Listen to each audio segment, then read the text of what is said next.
Friends, ఈ అబ్బాయి ఇక్కడ పని చేస్తూ ఉంటే ఇంటి ఓనర్ వచ్చి 4 నెలల నుంచి ఇంటి కిరాయి కట్టట్లేదు. సార్, మా అమ్మ నాన్న చనిపోయారు, అందుకే కట్టట్లేదు అంటే అందుకే నేను సైలెంట్గా ఉన్నాను.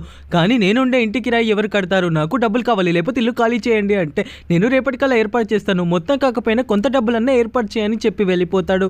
అన్న, ఇంటి కిరాయి ఇప్పుడు నువ్వు ఎక్కడి నుంచి కడతావంటే నాన్న పనిచేసే చోట నేను పనిచేసి డబ్బులు సంపాదిస్తాను అని. వాళ్ళ నాన్న బ్రతుకున్నప్పుడు పనిచేసిన చోట పనిచేసి ఆ అబ్బాయి అయితే అన్న పనంతా పూర్తయిపోయింది, అయితే రేపు పొద్దున్న తొందరగా బేటా అంటే అన్న కాస్త డబ్బులు ఇస్తారని అడిగితే ఆ అబ్బాయి వాళ్ళ నాన్న మీద ఉన్న గౌరవంతో ఆ అబ్బాయికి నెల జీతం ఒకే రోజులో వాళ్ళ బాధను అర్థం చేసుకొని ఇచ్చేస్తాడు. ఆ సంతోషకరమైన విషయం వాళ్ళ చెల్లితో చెప్తూ ఇప్పుడు మనం మొత్తం రెంట్ కట్టేయచ్చన్నా, ఏ బాధ లేకుండా అని వాళ్ళు అనుకుంటూ ఉంటే మరుసటి రోజు అయితే ఆ ఇంటి ఓనర్ వచ్చి డబ్బులు ఎక్కడన్నా అని చెప్పి అడిగితే ఇదిగోండి అన్న, మేము మీకోసం ఎదురు చూస్తున్నాము అని చెప్పి మొత్తం డబ్బులు అయితే కట్టేస్తారు.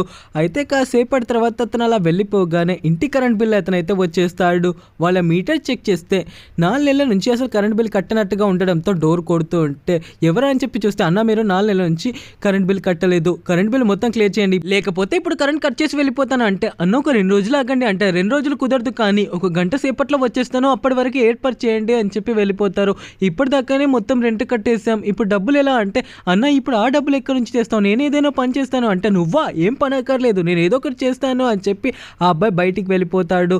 ఇప్పుడు అన్నయ్య ఒక్కడే ఇంతలా పని చేసి అసలు డబ్బులు ఎక్కడి నుంచి తెస్తాడు, నేను కూడా ఏదో ఒక పని చేస్తాను అని చెప్పి వాళ్ళ అమ్మ బ్రతుకున్నప్పుడు అయితే పని చేసిన చోటుకు వెళ్ళి అన్న నేను పని చేస్తాను మీ ఇంట్లో అని చెప్పి అంటే సరే అయితే నేను బయటికి వెళ్తున్నాను, నువ్వు వచ్చేసరికల్లా ఇల్లు మొత్తం క్లీన్ చేసి పెట్టు, డోర్ మాత్రం దగ్గరికేసి వెళ్ళు నువ్వు వెళ్ళేటప్పుడు అని చెప్తాడు.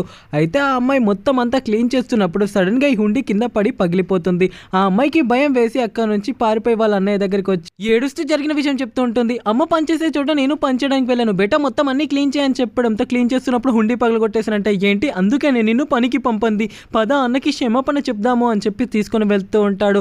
ఏంటి ఇంటి డోర్ పెట్టకుండానే వెళ్ళిపోయింది ఈ అమ్మాయి అని చూస్తే హుండీ ఎవరు పగలగొట్టేశారు, ఆ అమ్మాయి డబ్బులు తీసుకొని వెళ్ళిపోయిందా ఏంటి, అయినా డబ్బులు తీసుకొని వెళ్ళిపోయేదే అయితే మొత్తం తీసుకునేది, ఆ అమ్మాయి డబ్బులు తీసుకోకుండా హుండీ పగలగొట్టానని భయంతో పరిగెత్తింది కావచ్చు అని చెప్పి చూస్తూ ఉంటే ఇదే అన్నగారు ఇల్లు అని చెప్పి చూపిస్తూ డోర్ కొడుతూ ఉంటే ఈ టైంలో ఎవరు వచ్చారో అని చెప్పి డోర్ ఓపెన్ చేస్తే పిల్లలు మీరా అన్న, నన్ను క్షమించండి, నా చెల్లి చేసిన తప్పుకి నేను క్షమాపణ చెప్తున్నాను, తను ఏదో తెలియకుండా హుండీ పగలగొట్టేసింది అంటే అయినా మీ అమ్మగారు వస్తారనుకుంటే తను మళ్ళీ ఎందుకు వచ్చింది, ఏదో మీ అమ్మగారు పని చేస్తారని నేను తనకు పనిచ్చాను అంటే అన్న మీకు నిజం తెలీదా, మా అమ్మ నాన్న ఇద్దరు యాక్సిడెంట్లో చనిపోయారన్న 4 నెలలు అవుతుంది అంటే పిల్లలు మీరిద్దరు ఏం బాధపడకండి, ఈ రోజు నుంచి మీరిద్దరు నా ఇంట్లోనే ఉండండి అంటే అన్న ఈ ఇంటి కిరాయి చాలా ఎక్కువ ఉంటుంది, మా దగ్గర అన్ని డబ్బులు ఉండవు అంటే డబ్బులేం అక్కర్లేదు, ఈ రోజు నుంచి మీ ఇద్దరిని నేనే దత్తత తీసుకున్నాను, మీ ఇద్దరిని నేనే చదివిస్తాను ఆ డబ్బులతో అని చెప్పి ఆ పిల్లలిద్దరు చాలా సంతోషపడుతూ మీ అమ్మ నాన్న లేని లోటు నేను తీరుస్తాను అని చెప్పి అతను దత్తత తీసుకుంటాడు. ఈ వీడియో నచ్చితే ప్లీజ్ సబ్స్క్రైబ్ చేసి ఐ లవ్ మై పేరెంట్స్ అని కామెంట్ చేయండి. Subscribe for more.